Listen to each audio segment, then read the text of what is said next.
نحمده ونصلي على رسوله الكريم أما بعد قال رسول الله صلى الله عليه وسلم الدنيا سجن المؤمن والجنة الكافر أو كما قال عليه الصلاة والسلام رواه Muslim. Nabi Pak Rasulullah sallallahu alayhi wa sallam has said that this world is a prison for a believer, and it is Jannah, paradise, for a disbeliever, for a non-Muslim. We understand that we come into this life for a very short time, and the maqsad and the reason or objective of coming into this life is not this life. The maqsad is after it, which is why we work for this in this life for the akhirah. We save our all the good deeds, all the ibadiyat, all the thawab, all the rewards, so that we can reap in the akhirah. While we do that, obviously, if you look at a farmer, and when he plows the land, he tills the land and puts the seed inside and does everything, all the time, what is he doing? He's doing hard work. It's not something that you see a king doing. A king rests in his palace. A farmer does hard work. He sweats. He may not like it, right? But he knows, if I do this work, afterwards when the crops grow, I will get money out of it and I will be able to rest myself nicely. Similarly, this world is only for us to do hard work. We continue doing hard work towards the deen, towards Allah subhanahu wa ta'ala, and when the crop grows, when we die in the akhirah, when we stand in front of Allah subhanahu wa ta'ala, we will see what kind of crop we get.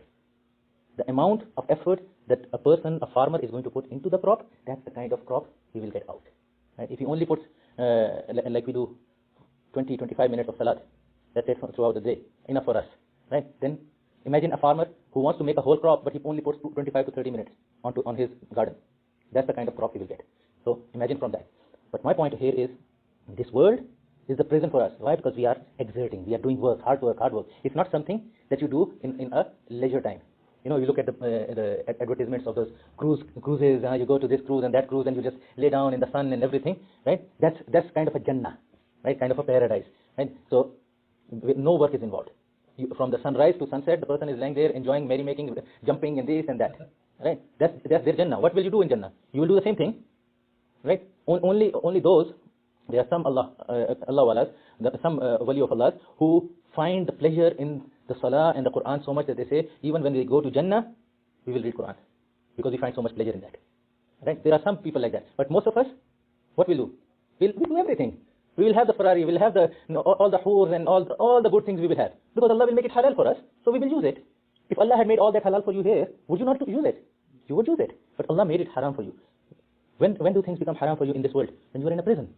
You only have few things to eat, you stay in a small place, you live your time out until you are free.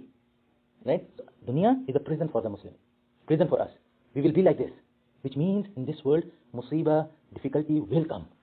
It is sure to come. Right? You will find difficulty in this world, and that is the sign that Allah subhanahu wa ta'ala is loving you. Because on a person, two types of musibah, difficulty can come. There are two types. One kind of difficulty is that which is general, like we see outside right now. Doesn't matter Muslim or non-Muslims. Okay, this is a general one. But there is another one that on personal, on your own life. Maybe your family issue coming in, right? Or maybe your financial issue is very tight. Maybe one thing or the other. Maybe some decision with regards to your ibadat. You have to make a decision. So difficult or easy and everything. Any kind of difficulty will come. These kind of difficulty, if you will choose to do something that brings you closer to Allah subhanahu wa ta'ala, they are not difficulty. Wallahi, they are not difficulty. Why?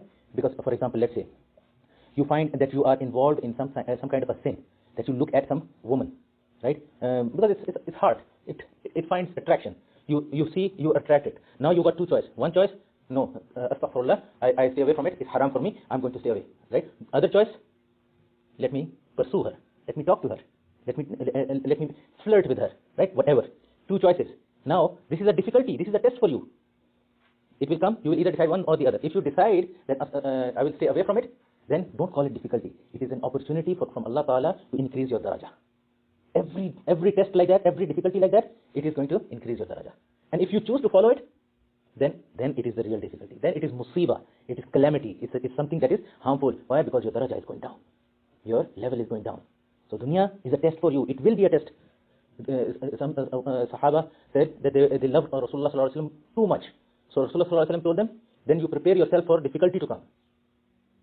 If you love me and you want to follow me, then you prepare yourself for difficulty. Because the path of Nubuwwah, path of Rasulullah sallallahu alaihi wasallam, he was the closest Habib, closest friend of Allah subhanahu wa ta'ala. How much difficulty came to him? That's the path that is. This life is for the difficulty. Don't get despondent, don't get disappointed if your financial condition is getting tight. Right? Remember, Rasulullah sallallahu alaihi wasallam said, not a thorn. You know what is a thorn? Under the flower, there is a prick. Thorn. Yeah, thorn. Rasulullah sallallahu alaihi wasallam said that not a thorn pricks a Muslim except that his sins are forgiven. Even small prick, somebody does like this, some mosquito come and go bite like this, and you have to itch, right? Taklif. But because of the taklif, Allah subhanahu wa ta'ala takes away some sin. This is what Rasulullah sallallahu alaihi wasallam is saying. So every difficulty that is coming for you is coming so that your sins can be taken away, your daraja can be increased.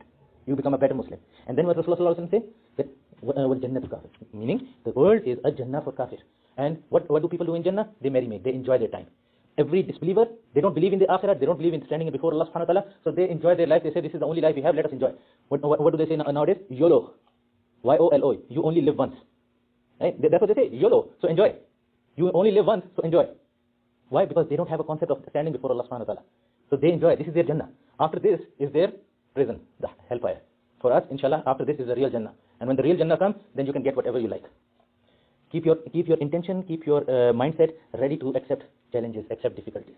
Difficulty will come to elevate you.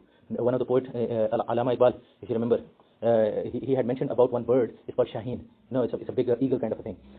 He said, like, oh eagle, don't get worried because of the severe wind that is coming your way. Right? You're flying and severe wind is coming by. Don't worry about the wind. Why? Because that wind is what is going to raise you up. Right? So don't think low of it. This dunya, the musiba, the difficulty that is coming, is only coming to raise your daraja. Just keep yourself, your sincerity, your ikhlas proper, that I'm doing everything for sake of Allah subhanahu wa ta'ala. I will not do anything haram in it, and Allah ta'ala accept it from me. After you're done, make istighfar. If my intention was incorrect, please Allah ta'ala forgive me for it. Right? And Allah ta'ala give us the tawfiq to fulfill on this, and inshallah enjoy the Jannah that Allah has prepared for us, definitely. Subhanallah wa bihamdihi, subhanallah wa bihamdihi, wa nashhadu an la ilaha illa anta, astaghfiruka wa atubu ilayk.